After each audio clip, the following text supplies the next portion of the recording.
इधर भोले बाबा और मैया पार्वती कैलाश पर्वत पर बैठे हुए। भोले बाबा और मैया पार्वती। तो भोले बाबा को प्यास लगी तो मैया पार्वती से कहने लगे, हे भद्रे, हमें बड़ी तेजी से प्यास लगी हुई है और हमें पानी पिलवा दीजिए। प्यास लगी है, पानी पिलवा दीजिए। तो मैया पार्वती ने देखा कहीं जल नहीं था। पति की आज्ञा का पालन करना पत्नी का कर्तव्य बनता है। पति की आज्ञा का पालन करना हर पत्नी का कर्तव्य होता है। देखा पति को प्यास लगी हुई है तो देखा तो आज मैया पार्वती ने जल का घड़ा उठाया और जल का घड़ा उठा करके मैया पार्वती और जल भरने के लिए चली। जल भरने के लिए मैया पार्वती समुद्र पर चली। हुआ देखते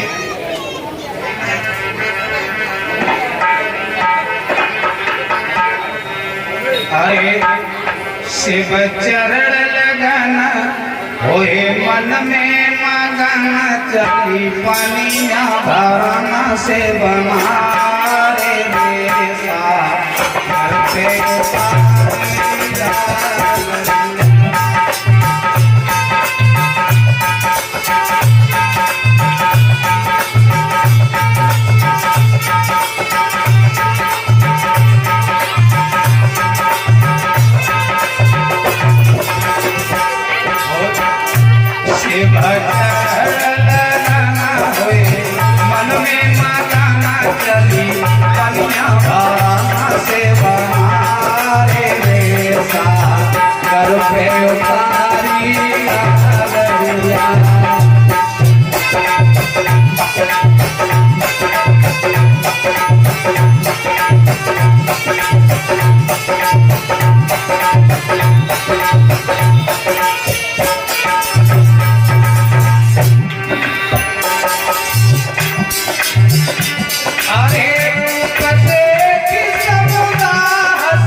उसी समय समुद्र कहने लगा तुम भोले बाबा की पत्नी है। अरे उसके पास क्या है? उसके पास है ही क्या? हमारे पास 14 रत्न हैं। 14 रत्न और 14 रत्नों की मार्केट बना दिया जाएगा तुम्हें। इसलिए बोले छोड़ो। और समुद्र बोला पास नहीं क्या।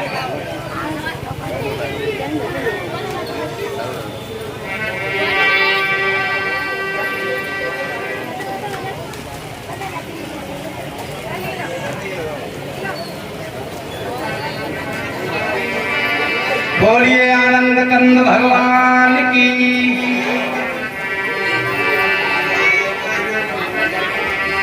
अब समुद्र जाकर के मैया पार्वती से कहने लगा भोले बाबा के पास है ही, इसलिए उसे छोड़ करके तुम हमारी पत्नी बन जाओ। जो इतने वचन सुने मैया पार्वती ने, सोई मैया पार्वती कहने लगी, साथ में मालूम मैया पार्वती ने जो सुना सोई मैया पार्वती कहने लगी दुष्ट पापी तुझे क्षमा नहीं चाहिए। मैं विवाहता हूँ, कोई अब विवाहता नहीं, मेरी शादी हो गई है, तू इस तरह की मुझसे बात कर रहा है। और मैया पार्वती बोली कि तू मेरे पति के बारे में साथ नहीं जानता। और क्या बोली मैया पार्वती, अरे वरना मेरे की अभी तुझको खबर,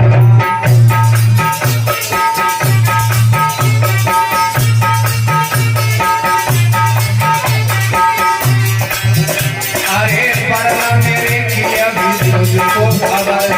और बोली अरे वरना चाहे वरना मेरो ए समुद्र, अरे वरना चाहे वरना मेरो ऐसो तू जबरना, ऐसो तू जबरना, वरना मेरे की तुझको खबर।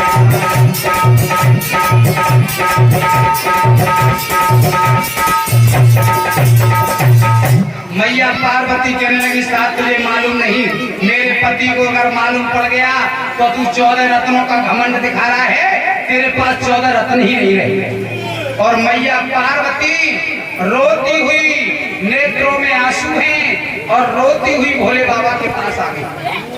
भोले बाबा से आकर के भोले बाबा ने कहा कि तुम्हारी आंखों में आंसू, क्या बात है? तो मैया पार्वती रोकर के बोली है, क्या बोली,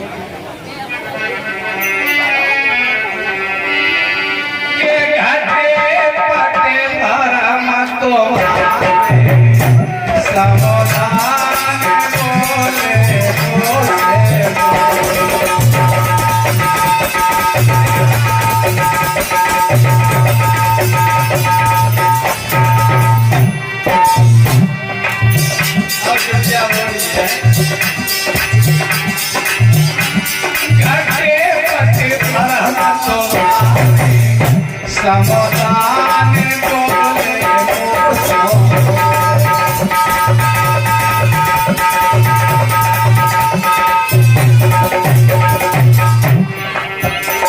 दोस्त ने कर डाली नदी से, करना चाह तो है हम प्रीत,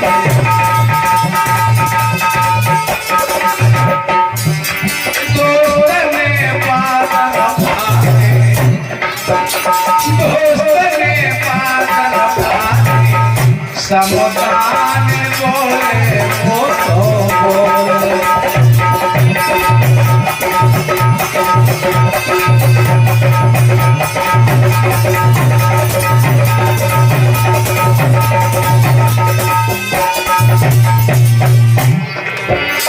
घटे पति भरना तुम्हारे, समाधान बोले वो तो बोले।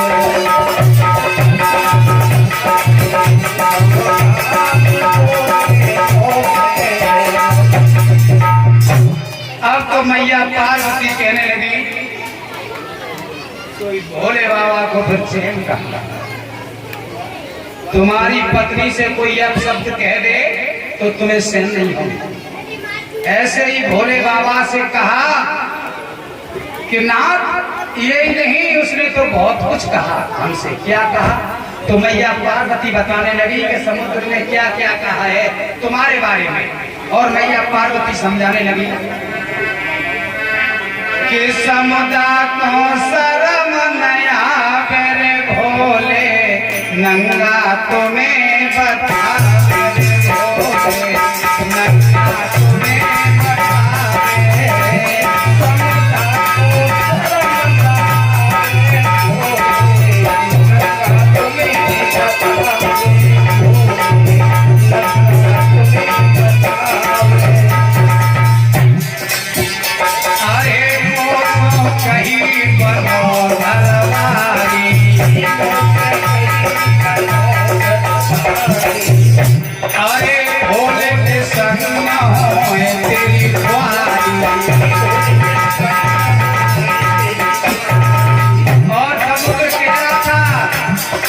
अरे वो तो भागत पूरो मेरे भोले नंगा तुम्हें बता मेरे भोले नंगा तुम्हें बता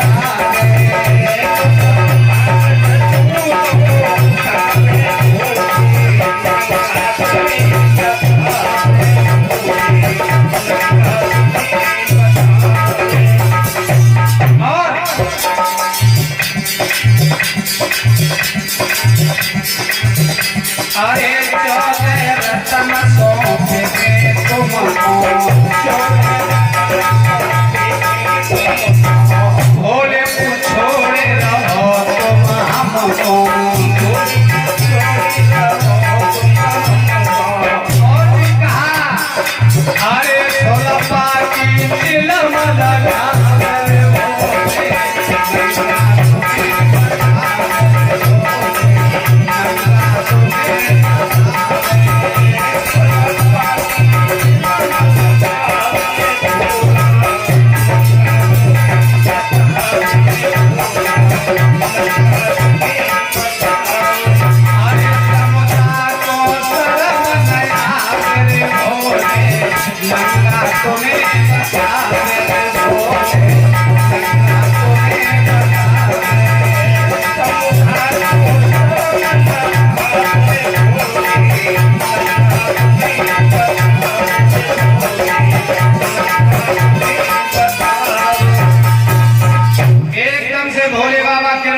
चौदह रत्नों का घमंड दिखा रहा था।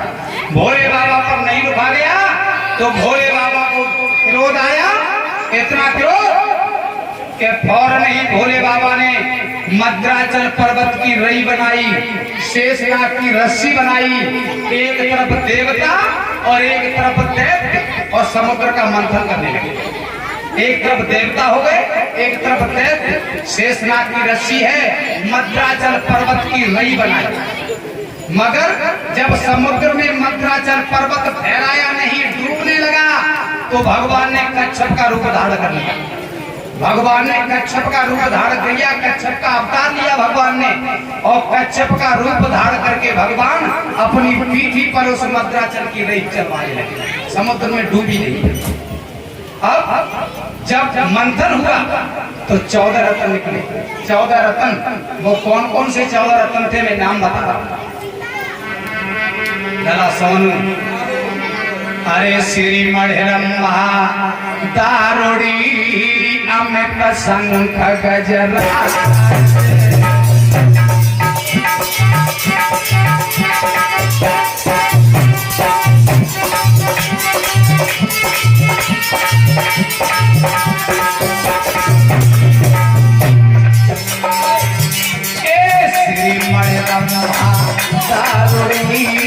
अमित शंख गजरा, अरे धन मंत्र धन धेनु तरु कल्प वृक्ष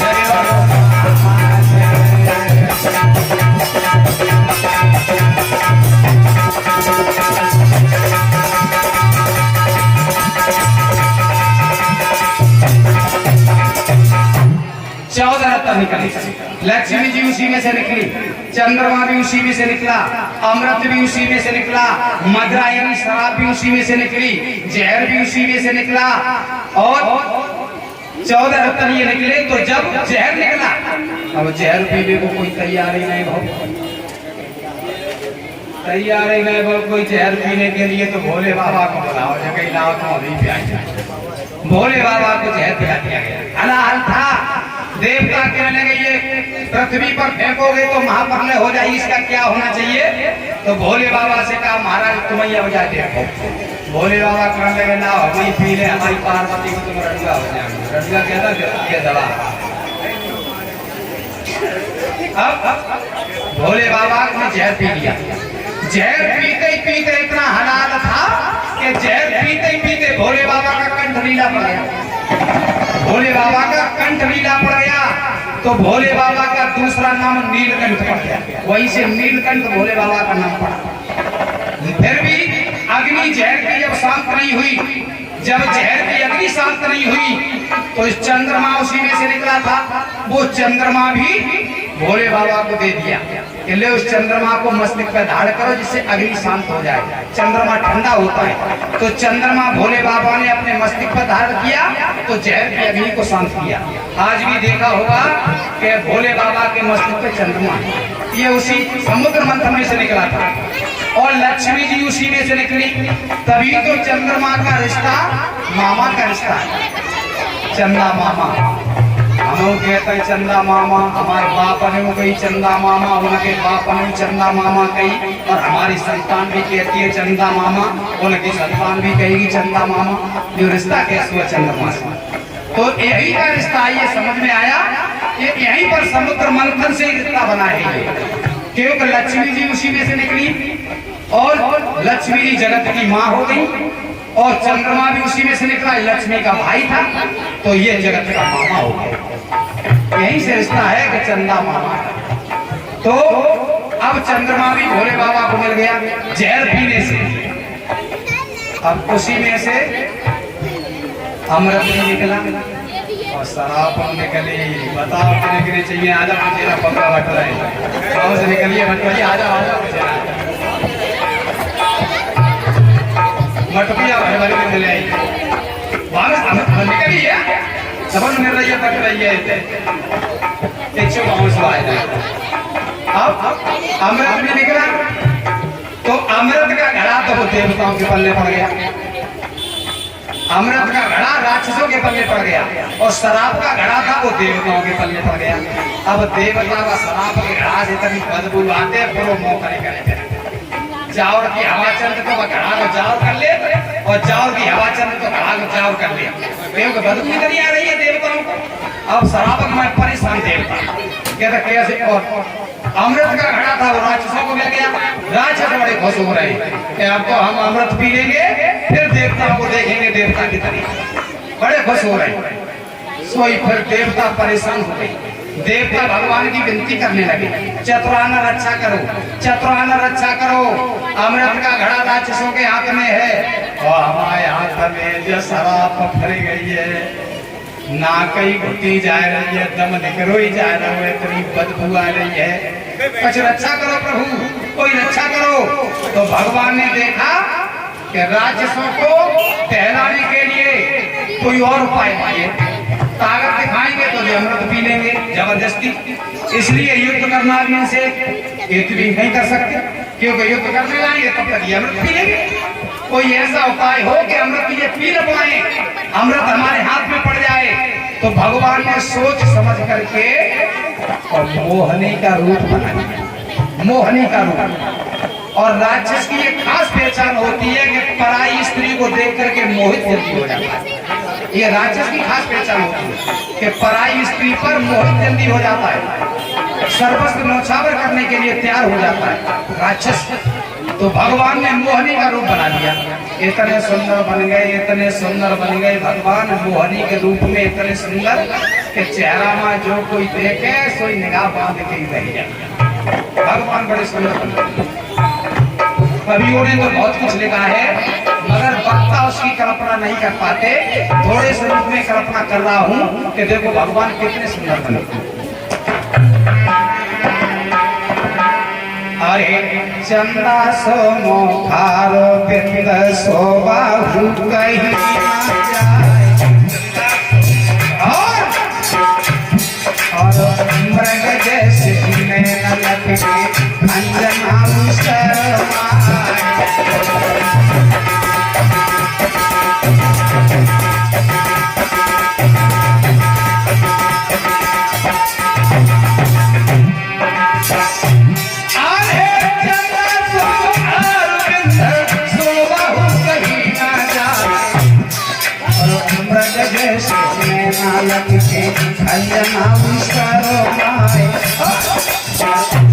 चक्रवासी मानो अंगिया नहीं जड़ाए, मोहनी सी लटली छुटका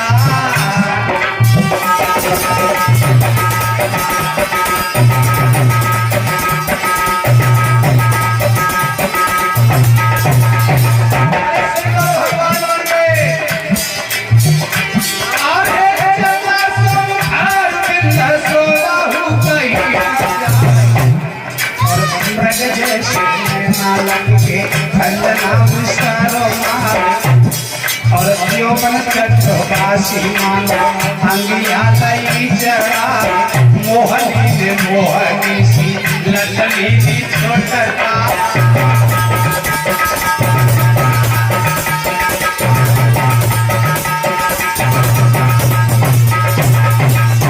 भगवान बहुत सुंदर बन गए और सुंदर बन के भगवान पहुंचे और राजसन में जो देखो महाराज राजसन में जो देखो जगह बड़ी सुंदर आ रही है, बड़ी सुंदर आ रही है। जा तो मैं अपने घरे ले जान दो, कोई का मैं अपने घरे ले जान दो, कोई आप सही में लड़ने लगे भगवान के अंत ही कह रहे लड़ने लगे राक्षस आप सही में झगड़ने लगे और कह रहे हैं तब तक भगवान पास में आ गए सम करते हुए भगवान पास में आ गए कहने लगे क्यों लड़ रहे हो क्या तुम्हारे हाथ में राक्षस कहने लगे ये अमृत है अमृत और अमृत हम पी लेंगे तो हम अमर हो जाएंगे फिर हम देवताओं को देखेंगे देवता कितने सोई भगवान ने क्या किया भगवान कहने लगे देखो तुम अपने हाथ से पियो तो तुम्हें आनंद नहीं आएगा ना हम पिलाएंगे हम अपने हाथ से पिलाएंगे और राक्षस भगवान के मोहनी रूप को देख करके सुंदर सुंदर बातों को देख करके बस गए। अब राक्षस कहने लगे थे ये मोहनी कितनी सुंदर है, ये मोहनी अपने हाथ से और हमें जब अमृत पिलाएगी हम अमृत पिएंगे और तल तक ही लगाएगी ताकि चेहरा के लगे देखेंगे तो अमृत पीने में बड़ो आनंद आएगा, बड़ो आनंद आएगा। दे दिया अमृत का घड़ा राक्षसों ने भगवान के हाथ में दे दिया और भगवान बड़े चतुर थे। भगवान ने देखा एक तरफ देवता बिठा लिए एक तरफ राक्षस बिठा लिए और देवताओं का भी घड़ा ले लिया जगह तुम दोनों अपनी अपनी लान लगाओ हम तुम दोनों को पिलाएंगे। एक तरफ देवता बैठे एक तरफ दैत्य बैठे हैं और भगवान पिला रहे हैं मगर भगवान ने बड़ी चालाकी से भगवान ने बड़ी चतुराई से जो अमृत का घड़ा था वो देवता की तरफ कर लो और जो शराब को घड़ा तो वो राक्षस की तरफ कर लो मगर राक्षस वह मोहनी के रूप में ये देख रहे हैं तक तक लगा के पी रहे हैं यही हो सुना है कि हम शराब पी रहे हैं यही हो सुना है उनके चेहरे के लग देख देख के पी रहे। उसमें एक राक्षस था राहु और राहु बड़ा चालाक था राक्षस। उस राहु ने फौरन राक्षस का भेष हटाया और देवता का भेष बना करके देवताओं में बैठ गया। देवताओं में आकर के बैठ गया तो एक भूत बाबू मिल गया पीने के लिए मेरा राहु मिल गया क्योंकि जब देवता बन करके देवताओं में बैठ गया राहु को भी मिल गया और राहु के पास में चंद्रमा पास में बैठा था। चंद्रमा एकदम से कहने लगा भगवान ये तो राक्षस है राक्षस इस राक्षस ने अमृत पी लिया ये देवता नहीं है राक्षस है। चंद्रमा ने बता दिया चंद्रमा ने बताया सोई भगवान ने मोहनी का रूप बता दिया चतुर्भुजी भगवान बन करके खड़े हो गए हाथ में चक्र आ गया भगवान ने चक्र छोड़ दिया तो राहु का सर कट गया मगर मौत नहीं हुई क्योंकि अमृत पी लिया मरा नहीं सर अलग हो गया और धड़ उसका अलग हो गया आज भी अमर है क्योंकि अमृत पी लिया उसका सर अलग है और धड़ अलग है। राहु और केतु दो नाम पड़ गए राहु और केतु दो नाम पड़ गए तो उसने तो अमृत पिया तो सर कटा लिया और भोले बाबा ने तो जहर पिया फिर भी सिंधु नाम पड़ा। यहाँ पर एक शब्द आया क्या अरे मान से तु विश्व पाए के सिंधु भय जगत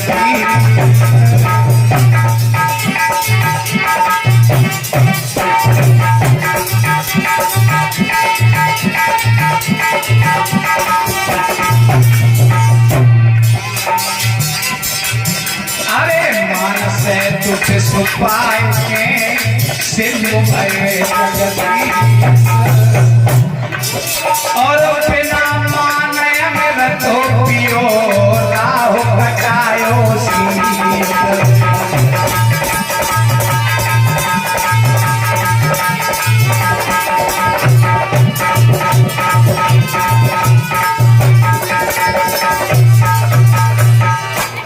तो जहां मान से अगर जहर भी मिलता है तो पी जाइए उसका ही रंग बन जाता है। मान से होना चाहिए और बिगड़ मान के तो नहीं अच्छे लगते तो भगवान ने इस तरह से समुद्र का मंथन कराया और 14 रत्नों को अलग अलग कर दिया।